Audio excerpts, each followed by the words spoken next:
हाय, अगर हमारे पास कोई ऐसा स्पेस है, छोटा सा कोई भी रूम हो, 10x12, 10x14, 15, 16, तो हम अगर उस रूम को थिएटर रूम या मल्टीपर्पज़ रूम, मीडिया रूम की तरह डिज़ाइन करना चाहते हैं, तो ये मेरा वीडियो उसी चीज़ के ऊपर है। मैं जिसमें आपको एक ब्रीफ कर देता हूँ कि हम किसी भी रूम को थिएटर रूम, मीडिया रूम या मल्टीपर्पज़ रूम, लाउंज रूम की तरह कैसे डिज़ाइन कर सकते हैं और उसमें क्या क्या चीज़ें यूजुअली कंसिडर की जाती है।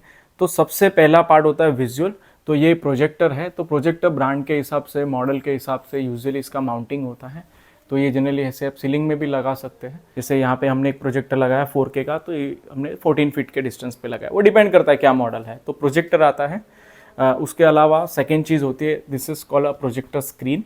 ये एक फिक्स स्क्रीन है। ये 110 इंच का स्क्रीन है। तो ये भी रूम की साइज़ के हिसाब से, हम कितने डिस्टेंस पे बैठे हुए हैं उसके अकॉर्डिंग स्क्रीन साइज़ डिसाइड होता है। इसमें आप कोई भी साइज़ कस्टमाइज़ कर सकते हैं। यूजुअली 75-85 से इसका स्क्रीन स्टार्ट होता है, फिर अपर में कोई लिमिट नहीं होता। जैसे यहाँ पे 110 है, इसके अलावा मैं 120 भी कर सकता था, बट रूम के एस्थेटिक्स के हिसाब से हमने 110 इंच स्क्रीन कंसिडर किया है। तो ये सेकेंड है प्रोजेक्टर स्क्रीन। इसमें मोटराइज स्क्रीन भी होता है, तो अगर पीछे कुछ विंडोज़ हो या डोर हो तो आप मोटराइज स्क्रीन प्लान कर सकते हैं। तो प्रोजेक्टर हो गया आपका, और ये स्क्रीन पार्ट हो गया। उसके अलावा जो ऑडियो वाला पार्ट है, विच इज़ कॉल्ड स्पीकर्स, तो यहाँ पे यूजुअली जो 5.1 या 5.12 सिस्टम होता है वो यहाँ पे हमने सेटअप किया। यहाँ पे हमने 5.1.2 लगाया हुआ है। 5.1.2 मतलब कि 3 LCR left, centre and right speaker है। उसके अलावा 2 फॉर द सराउंड्स इफेक्ट के लिए 2 स्पीकर्स हमने वॉल माउंटेड किए हुए, एंड 2 फॉर द सीलिंग के लिए स्पीकर्स हैं। तो आप देख सकते हो, जो हमने एटमॉस के लिए, इफेक्ट के लिए सीलिंग में 2 स्पीकर लगाए। तो जो स्पीकर्स है वो है 5.1.2, मतलब 3 आगे, 2 पीछे और 2 सीलिंग के।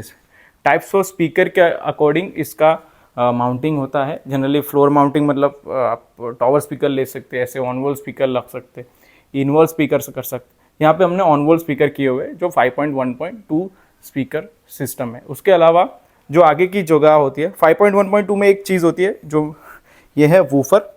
वूफर जनरली ऐसे फ्लोर माउंटेड के ऊपर या फिर हैवी बेस के ऊपर रखा जाता है, तो ये वूफर है। तो ये 5.1.2 स्पीकर सिस्टम हो गया। उसके अलावा ये वाले जो रैक है, इसके अंदर एक एम्पलीफायर है। तो जितने भी स्पीकर्स है, फिर आपका जो प्रोजेक्टर है, टाटा स्काई है, वो सब चीज़ें ये एम्पलीफायर के साथ यहाँ पे कनेक्ट हो जाती। तो वो ईजिली ऐसे एक रैक जैसा डिज़ाइन करना पड़ता है। वो एम्पलीफायर क्योंकि साइज़ में थोड़ा बड़ा होता है, तो वो हम यहाँ पे रख सकते हैं।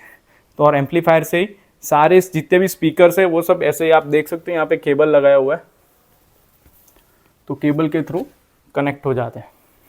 ये सब जनरली जब रूम डिज़ाइन होता है उसी टाइम इसका वायरिंग प्लान हो जाता है, क्योंकि इसको कितनी साइज़ पे लगाना है, कितने डिस्टेंस पे लगाना है, वो प्रॉपर्ली प्लान किया जाता है। तो जनरली ये ड्राइंग के अकॉर्डिंग ये डिज़ाइन होता है। और उसके अलावा जो थोड़ा अकॉस्टिक भी हम रूम में साउंड प्रूफिंग की तरह, साउंड प्रूफिंग मतलब जो अननेसेसरी साउंड है उसको रिमूव करने के लिए जनरली साउंड प्रूफिंग किया जाता है। तो यहाँ पे यूजुअली जो फ्लोर पे होता है, तो ऐसा मैट आप देख सकते हो, दिस इज द मैट। जो फ्लोर मैट है, थोड़ा हैवी थिक रग है, वो हम प्लान कर सकते हैं, जिससे कि जितने भी अननेसेसरी साउंड है वो एब्जॉर्ब हो सकते हैं। उसके अलावा जैसे यहाँ पे प्लेन वॉल है, पर यहाँ पे एक्चुअली पेंटिंग आने वाले, तो वो आप प्लान कर सकते हैं। उसके अलावा अगर अकोस्टिक्स मटेरियल्स आते हैं तो आप अकोस्टिक लगा सकते हैं। अकोस्टिक और ये सब चीज़ों का प्लान इसलिए किया जाता है कि जितने भी आपके अननेसेसरी साउंड है या फिर जितने भी ज़्यादा वॉइसेस है, वो अकोस्टिक उसको प्रॉपर्ली एब्जॉर्ब कर लेता है, प्रॉपर उसका साउंड इफेक्ट जो है वो बेटर साउंड करता है। तो इस तरीके से हमको कोई भी रूम को अगर theatre room, multimedia room, lounge room की तरह डिज़ाइन करना है